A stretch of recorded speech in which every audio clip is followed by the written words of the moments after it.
Hello, I'm Philip Stoten. I'm here at Productronica 2015. I'm joined by Moreau from KIC Thermal. Miles, thanks for stopping by. Thanks for chatting. Welcome. You've got a slogan on your booth that is making ovens smarter. Why do we need to make ovens smarter?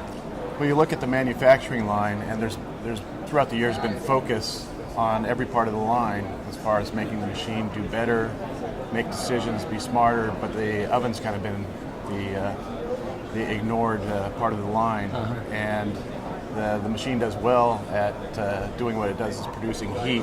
But nowadays you need to do more, and making the oven smarter, you can bring value to the customer just like you can on the rest of the line, and bringing value by reducing costs because you know more of what's going on, process transparency, and adding value by better quality.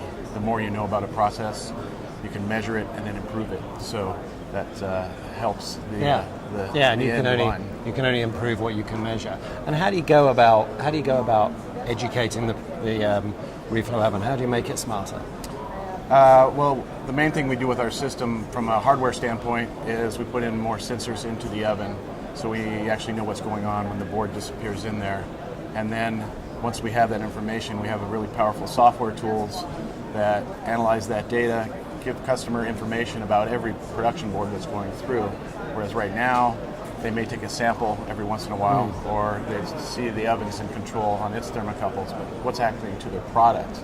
And so the way we go about that, the sensors and our software, we're able to develop information about their product profile as their production's happening. Right. And that way they can respond if things go out of hand or start to drift before they run into defects. And also it's about not just taking information from the reflow, it's about providing information back. So you're making it smarter in terms of the way you're delivering profiles, I guess. Yeah, because like I said, we make that information visible. Now the decision makers, right, we can put that into the MES system, to the engineer's desk, so they don't have to be, if it's kind of managed by events happening instead of managing by having to patrol.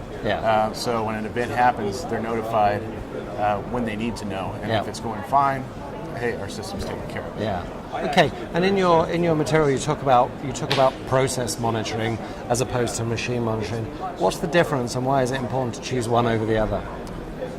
Well, the machine monitoring, I mean, traditionally, kind of in older SPC measurements, you can say, well, if I measure the inputs of what's going into that process, control this rate of the board going through or the heat, if those stay stable, then I guess I'm okay. It is kind of I guess, well, I know the machine's okay, but what's happening to my product? And without that, you're missing half the equation.